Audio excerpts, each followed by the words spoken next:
SIR এখনো সেভাবে শুরুই হয়নি, আর তার আগেই দেখা যাচ্ছে রাজ্য রাজনীতির পারদ কিন্তু চড়তে শুরু করে দিয়েছে। এসআইআর শুরু হবে হবে করছে, তার মধ্যেই দেখা যাচ্ছে যে তৃণমূলের একের পর এক নেতারা এসআইআর নিয়ে বিষাদগার করছেন। এমনকি যে কোনো মৃত্যুর জন্যই দেখা যাচ্ছে এসআইআরই কার্যত দায়ী হয়ে পড়ছে। যাদের হাতে আঙুল নেই তারাও এখন সুসাইড নোট লিখছে। এবং তৃণমূলের দ্বিতীয় সর্বোচ্চ নেতা, যাকে সেনাপতি বলা হয়, অভিষেক বন্দ্যোপাধ্যায় তৃণমূলের তরফে, সেই সেনাপতি হুঙ্কার ছাড়ছেন, দেশের স্বরাষ্ট্রমন্ত্রী, দেশের প্রতিরক্ষা মন্ত্রীদের বাব্যাপান্তর করছেন। এই ঔদ্ধত্য দাদা কোথা থেকে আসছে যে দেশের প্রধানমন্ত্রী, স্বরাষ্ট্রমন্ত্রী, দেশের চিফ ইলেকশন কমিশনার, তাদের সম্পর্কে এরকম কথা কেন মনে হচ্ছে? দেখুন, হ্যাঁ, এটা ঔদ্ধত্য কিংবা এটা একটা ছোট লোকের পরিচয় সেটা আমি ঠিক বলতে পারবো না। আমি সাধারণ মানুষের সাথে রোজ মেলামেশা করি। কলকাতা শহরের মানুষ এবং গ্রামের মানুষ, প্রত্যেক দিন আমি তাদের সাথে আমার কথাবার্তা হয়। তো তাদের যেটা অবজারভেশন, আপনি যার কথা বলছেন তাকে নিয়ে, এ হচ্ছে ভদ্রলোকের বেশভূষায় একটা ছোট লোক, যার কোনো সামান্যতম কাটছি নেই কাকে কিভাবে কথা বলতে হয়, কাকে কিভাবে অ্যাকনলেজ করতে হয়, সেইটুকুনিকেও তার মধ্যে সেই বিচার জ্ঞানটুকু নেই। তো আমি যতজনের সাথে কথা বলি তারা তাকে তো ছোট লোক বলেই জানে। উনি নিজেকে কিভাবে, সেটার থেকে বড় কথা ওনাকে লোক কি ভাবছে। ওনার অ্যারেঞ্জমেন্টের আশেপাশে যারা থাকে তারা ওনার থেকে লাভবান হয়, তাই জন্য তার জয় জয়কার করছে। কিন্তু এগুলো পুরোটাই হচ্ছে কসমেটিক। তার আশেপাশে কোনো অর্গানিক কিছু আপনি দেখতে পাবেন না। যতজনকে দেখছেন কসমেটিক, সব দেনা পাওনার ব্যাপার চলছে। তাই জন্য তাকে কারা ভালো বলছে সেখানেও বড় বড় প্রশ্ন থাকছে। এবং এটা ঠিক সাহস বলবো না, দুঃসাহসও বলবো না, এটা একটা চরম ছোট লোকের পরিচয়। এবং এ কি করছে, সাধারণ মানুষ যারা, তাদের মধ্যে ভয়ে ঢোকাবার চেষ্টা করছে ভোটের আগে, যে তোমাদের পরিণতি কি হতে চলেছে। পার্টির ক্যাডারদের, বিরোধী দলের ক্যাডারদের ভয় দেখাবার চেষ্টা করছে। কিন্তু আমার মনে হয় না এই ভয় আর মানুষের পাওয়া উচিত, পাওয়া দরকার। তার কারণ এই ভয়কেই সরিয়ে রেখে আমাদেরকে আগে বাড়তে হবে। যেমন আমাদের স্বাধীনতা সংগ্রামীরা, ব্রিটিশরা তাদেরকে ভয় দেখাতো, মারতো, জেলে পড়ে দিত, ফাঁসিতে ঝুলিয়ে দিত। কিন্তু দুজনকে ঝোলালে আরো 2000 লোক বেরিয়ে আসতো। ঠিক এখন সেটাই হবে পশ্চিমবঙ্গে। ওরা যত চোখ দেখাবে, যত ভয় দেখাবে, তত মানুষ, সাধারণ মানুষ আন্দোলনমুখী হবে।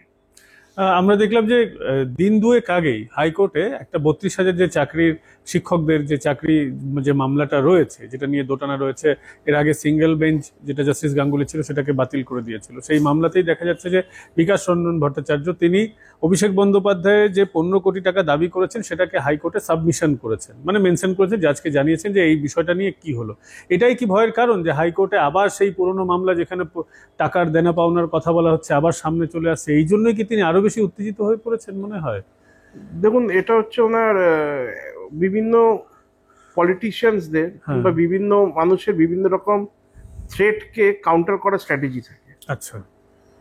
তো ওনার এটা একটা স্ট্র্যাটেজি, ঠিক আছে। উনি মনে করেন যে attack is the best form of defence. উনি আগেই আক্রমণমুখী হয়ে পড়ছেন, ঠিক আছে। এটাও কিন্তু কোর্ট কিংবা ইনভেস্টিগেটিং এজেন্সি এগুলো অবজার্ভ, মানে আমার মনে হয় এগুলো করে কিংবা করবে। তো হ্যাঁ, অবশ্যই তো একটা ভয় এবং চিন্তার কারণ ওনার আছেই। কারণ উনি যে লেভেলে দুর্নীতি করে বসে আছেন, পৃথিবীর আমার মনে হয় যে কোনো দেশে থাকলে উনি মানে অনেক বছর আগেই ভেতরে চলে যেত। এটা ওনার, মানে উনি পশ্চিমবঙ্গে আছেন বলে আজকে উনি খোলা হাত পায়ে ঘুরে বেড়াচ্ছেন এবং এত দুঃসাহস দেখাতে পারছে। কিন্তু এটা মানুষের, সাধারণ মানুষের জন্য এটা একটা চিন্তার বিষয়, ক্ষতির বিষয়, যে এরকম এরকম মাপের একটা দুর্নীতিগ্রস্ত মানুষ, সে এখনো জোর গলায় কথা বলে যাচ্ছে পশ্চিমবঙ্গের মাটিতে দাঁড়িয়ে। এটা পশ্চিমবঙ্গের মানুষদের বিচার করতে হবে। হ্যাঁ, ওখানে যেখানে থেকে উনি জিতে এসছেন সেখানে ব্যাপক রিগিং, ব্যাপক প্রক্সি ভোটিং হয়েছে। মানুষদের বাড়ি থেকে, হিন্দুদের বাড়ি থেকে বেরোতে দেয়নি। সেখানে সাধারণ মানুষের কিছু করার ছিল না। মানুষ তো ওনার বিরুদ্ধে অনেকে ভোট দিতে চেয়েছিলেন, ভোট দিয়েওছে, কিন্তু যদি চুরি করে সেখানে সাধারণ মানুষের খুব একটা কিছু করার নেই ন্যাচারাল পথে ভোট দিয়ে, তাই জন্য মানুষ আন্দোলনমুখী হবে। এবং এটা ইলেকশন কমিশন এবং কেন্দ্র সরকারকেও বিচার করতে হবে যে এরকম মানুষরা আর কদিন দাপিয়ে বেড়াবে পশ্চিমবঙ্গের মাটিকে।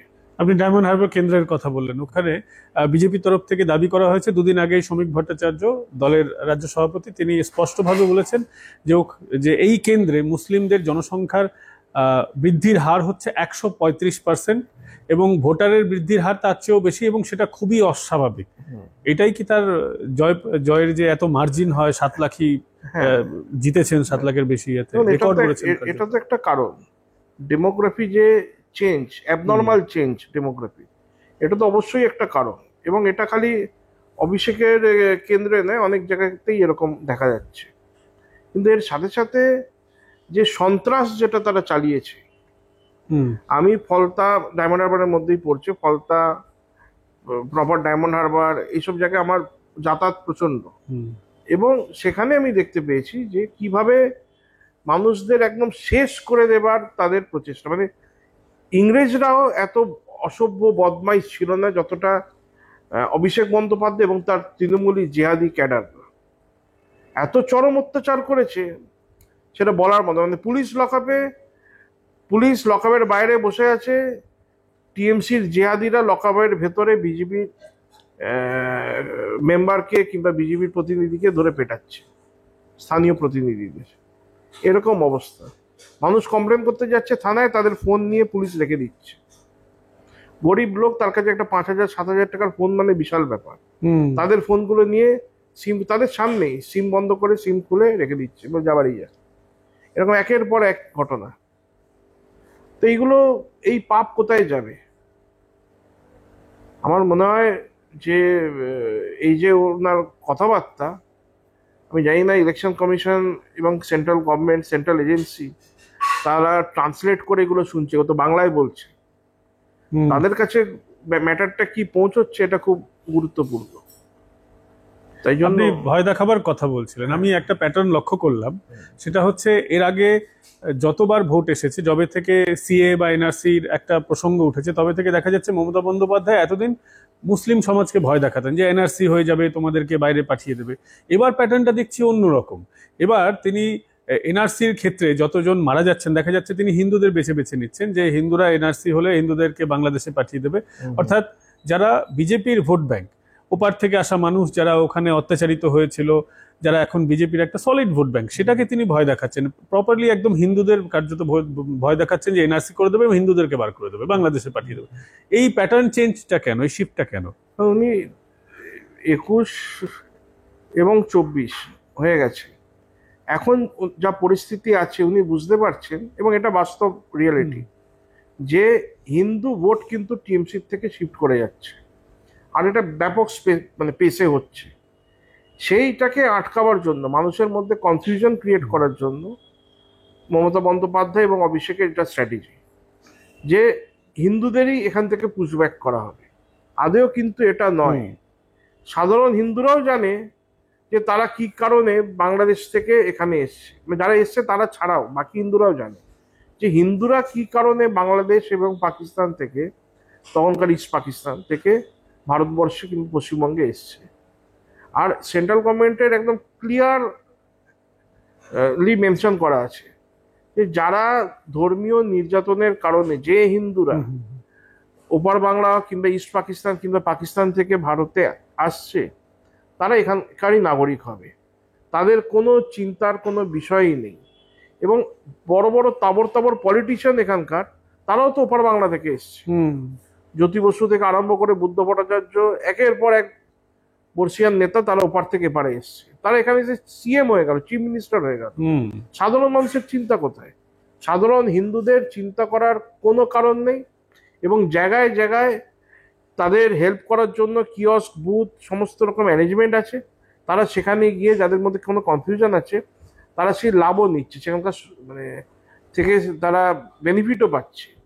মমতা বন্দ্যোপাধ্যায় যে এই ভয় দেখানোর যে পলিসি, যে হিন্দুদের ভয় দেখাবো, যেই জুজুটা নেই সেই জুজুর ভয়ে দেখাবো, সেটা কাজ করবে না। আর তো আপনি দেখতে পাচ্ছেন যে যার আঙুল নেই, 4টে আঙুল নেই, যতটা লেখাপড়াও জানে না, ক্লাস 3 পাস, হ্যাঁ, সে সুইসাইড নোট লিখছে। এবং পরিবারের লোক বলছে যে আঙুল নেই, আপনারা বুঝে নিন ব্যাপারটা, সব হ্যাঁ, বলতে পারছে না। হ্যাঁ, সে সুইসাইড নোট লিখছে, এবং সুইসাইড নোটটা সে সুইসাইড করছে, সে নিজের হাত দিয়ে সুইসাইড করবে, সুইসাইড নোটটা তার হাতেই পাওয়া যাচ্ছে। আপনারা কিন্তু একের পর এক, যারা আপনারা মিডিয়ার আছেন, আপনাদের উপর একের পর এক ফলস কেস দিচ্ছে এরা। এই মিডিয়ার পার্সোনালিটিকেও এরা দাবিয়ে রাখার চেষ্টা করছে। কিন্তু এ তো ওই গাদ্দাফি আর বাশার আল আসাদ, হ্যাঁ, তাদের মতো এখানকার শাসন চলে আসছে। তো এটা বেশি দিন, আমার মানে বাঙালি সমাজ, আমরা দেশের স্বাধীনতার সময় বাংলার অবদান সব থেকে বেশি ছিল, কিন্তু এই সময় যেটা এসে দেখা যাচ্ছে যে এই বাংলাকেই এরা শেষ করে দিয়েছে। এখন বাঙালি যুব সমাজের দায়িত্ব যে এদেরকে ছুঁড়ে ফেলে দেওয়া। কিন্তু কোথাও দুর্বল চিত্রনাট্য মনে হচ্ছে না? 2002 সালে যার তালিকায় নাম আছে, যে ভোট দিয়েছে 2002-তে দিয়েছে, 11 সালে দিয়েছে, যার পরিবার তৃণমূলের সমর্থক, বোঝা যাচ্ছে সবটাই। এবং এনআরসিটাও দেখবেন লেখা আছে যে খুব একটা বোল্ড, অন্য কালি আর এনআরসির কালির মধ্যে একটা কালারের তফাৎ রয়েছে, বোঝা যাচ্ছে। এটা খুব দুর্বল চিত্রনাট্য মনে হচ্ছে না? একদম একদম। আর পুরো ম্যাচ ফিক্সিং, যেমন ক্রিকেটে ম্যাচ ফিক্সিং হ্যাঁ। হতো, এখানেও আমার মনে হচ্ছে পুরোটা ম্যাচ ফিক্সিং হচ্ছে। মানুষ মারা যাওয়ার আগেই নেতারা রেডি হয়ে আছে, কি বলবো কি করব, হ্যাঁ, যেন তার ঘরের পাশেই দাঁড়িয়ে আছে, মারা গেলেই ঢুকে পড়বো। পুলিশের আগে মমতা বন্দ্যোপাধ্যায় জেনেছেন হ্যাঁ, বোধহয়, পুলিশের মনে আগে হচ্ছে আর মমতা কি। বন্দ্যোপাধ্যায়ের বাড়ির লোকের আগেও মনে হচ্ছে তারা জেনে গেছে। তো এটা তো ডাউট ক্রিয়েট করছেই। এবং এখন দেখা যাচ্ছে যে তৃণমূলের কয়েকজন নেতা, হ্যাঁ, তারা বলছেন যে অ্যাগ্রেসিভ কথা বলছেন, এবং মনে করিয়ে দিচ্ছেন যে আমি একজন মন্ত্রী, তিনি বলছেন যে আমি মোথাবাড়ি লন্ডভন্ড করে দেবো, যে মোথাবাড়িতে কয়েক মাস আগে গন্ডগোল হলো, হিন্দুরা আতঙ্কিত হয়ে রয়েছে। এই যে ব্যাপক সন্ত্রাসের যে বাতাবরণ আগে সৃষ্টি করে, এটা ইলেকশন কমিশনের কি দেখা উচিত? একদম দেখা উচিত, ইলেকশন কমিশনের দেখা উচিত। এবং আমি তো বলবো যে স্থানীয় যে পুজো কমিটিগুলো আছে হিন্দুদের, অত্যাচারগুলো 99% হিন্দুদের উপরেই হচ্ছে। যত স্থানীয় পুজো কমিটি আছে, ক্লাব আছে, সেটা তারা গভর্নমেন্টের অনুদান পাক কি না পাক, তাদের একটা ভূমিকা আসছে। কেন এটা একটা আক্রমণটা হিন্দুদের উপরেই হয়ে এসছে, হিন্দুদের উপরেই হবে। তাদের স্টেপ নেওয়া উচিত কিভাবে হিন্দুদের আমরা সুরক্ষিত রাখতে পারি। কখনো কোনো যদি সেরকম ঘটনা ঘটে, কিভাবে সেটার মোকাবিলা করা যেতে পারে। শুধুমাত্র ইলেকশন কমিশন করবে, কিংবা সেন্ট্রাল গভর্নমেন্ট করবে, পুলিশ এসে আমাকে বাঁচাবে, দেশের সেনাবাহিনী এসে আমাকে বাঁচাবে, এটা একটা খুবই লজ্জার বিষয়। যেরকম আমি বলবো যে যখন ব্রিটিশরা ভারতে আসে তখন 40 কোটি ভারতীয় ছিল, আর মাত্র যেই পুরো মহাদেশে যেখানে 3 কোটি লোক, তারা এসে আমাদের ওপরে শাসন চালাচ্ছে। এর থেকে লজ্জার কিছু হতে পারে না। 40 জনকে নিয়ন্ত্রণ করছে 3 জন লোক, তাও অন্য দেশ থেকে এসে, এটা হতে পারে না। সেরকমই এখানে আমরা এখনো হিন্দুরা বহু সংখ্যক আছি, উই আর ইন মেজরিটি। সেখানে কোনো দলের জেহাদিরা আমাদের ওপর আক্রমণ করবে, একবারের পর আরেকবার করবে, বারবার করবে, আর হিন্দুরা খালি দাঁড়িয়ে মার খাবে, আর খালি পুলিশকে ডাকবে, আর্মিকে ডাকবে, ইলেকশন কমিশনকে দোষ দেবে, সেটা তারা তাদের ভূমিকা পালন করবে। কিন্তু ভেবে নিন এখানে কিছু নেই। সেখানে তো হিন্দুদের, যেমন ঠিক ব্রিটিশদের বিরুদ্ধে আমাদের স্বাধীনতা সংগ্রামীরা লড়াই করেছিল, ঠিক সেরকম পরিস্থিতি আজকের দিনে। সাধারণ মানুষকে রাস্তায় নামা উচিত। সাধারণ মানুষ নিজের প্রোটেকশনের কথা চিন্তা ভাবনা করে, নিজের পরিবার, নিজের আত্মসম্মানের প্রোটেকশনের কথা চিন্তা ভাবনা করে তাদের খাত্র ধর্মর পরিচয় দেওয়া উচিত। একটা সমাজ কখনো এত দুর্বল হয়ে তাদের বাঁচতে পারে না, এবং তাদের সম্মানও থাকে না। জগদ্ধাত্রী পুজোর সময় আমরা দেখলাম যে একজন গরিব মূর্তিকার, তার মূর্তিগুলো ভেঙে দেওয়া হলো, একবারে বাংলাদেশে যেমন আমরা যে ছবি দেখতে অভ্যস্ত ছিলাম ঠিক সেরকম। আবার গতকাল একটা খবর এলো যে বেহালার শোষণা রোড, ওখানে একটি কালী মন্দিরের গহনা চুরি হয়েছে, মূর্তি ভাঙচুর হয়েছে, এটসেট্রা এটসেট্রা। এই যে পরপর পরপর, আগে একটা দুটো ঘটনা ঘটতো, কয়েক মাস পর ঘটতো, এখন দেখা যাচ্ছে পরপর ঘটে চলেছে। দেখুন, যখন অন্যায় হচ্ছে, এবং যাদের ওপর অন্যায় হচ্ছে হিন্দুদের ওপর, হিন্দুরা যখন ওটা চুপচাপ সহ্য করছে, আমরা তার মানে আরো আস্কারা দিচ্ছি। যে আমাদের উপর আরো অন্যায় হোক, সেটাই হচ্ছে। কোনো এক জায়গায় যদি এরকম ঘটনা ঘটে, তার ব্যাপক একটা যদি পাল্টা রিয়াকশন হয়, তখন এই ঘটনা আর ঘটবে না।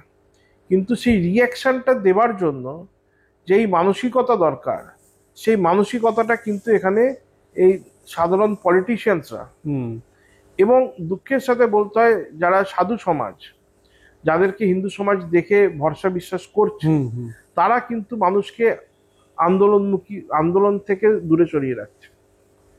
যেমন পেহেলগাঁও, এবং সেই সময় আপনার মুর্শিদাবাদ, হুম হুম হুম বাবা এবং ছেলে চন্দন দাস এবং আরেকজন নামটা আমি ভুলে যাচ্ছি, হুম হুম তাদেরকে নির্মমভাবে যে হত্যা করা হলো, সেই সময় যেটা করা উচিত ছিল সেটা হচ্ছে তার একটা ম্যাসিভ রিয়াকশন। ঠিক আছে, রিয়াকশন, ভায়োলেন্ট রিয়াকশন। কেন ভায়োলেন্ট রিয়াকশন না হলে, তাহলে কিন্তু না হলে এখানে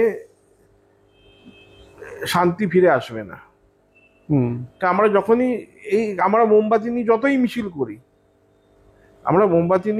মিছিল করি, যারা এই অত্যাচার করছে তারা কিন্তু আমাদের মোমবাতি মিছিলকে এক ফোঁটা পাত্তা দেয় না।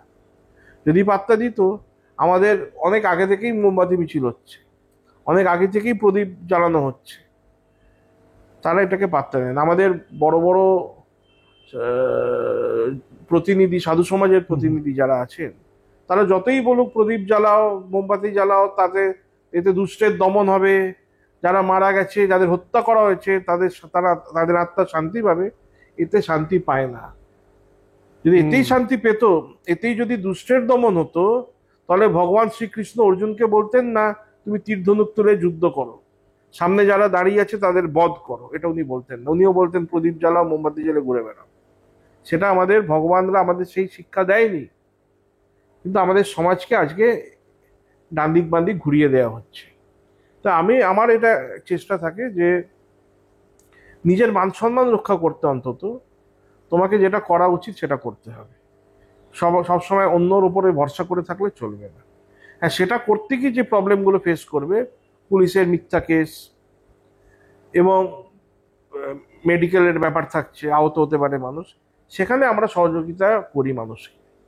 যে নিজের মান সম্মানের লড়াইতে, নিজের ধর্ম রক্ষার লড়াইতে যারা এগিয়ে আসবে, তাদেরকে আমরা সমস্ত রকমের লিগাল এবং মেডিকেল সাপোর্ট দেবো। সামনেই তো কয়েক মাস পরেই নির্বাচনের দিকে আমরা এগোবো।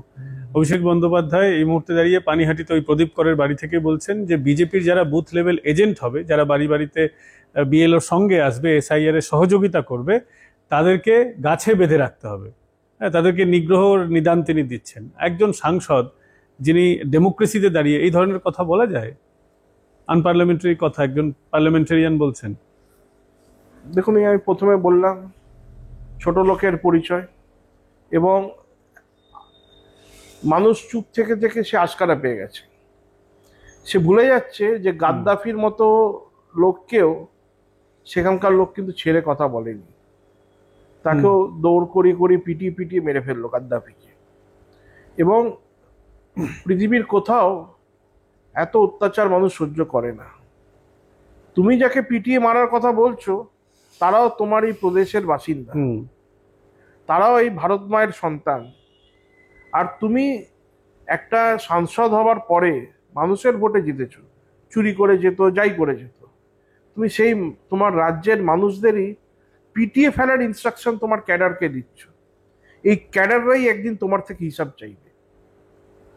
তাই এই ক্যাডারদের মধ্যেও কারোর না কারোর আত্মীয় স্বজন অন্য দল করে, অন্য পার্টি করে।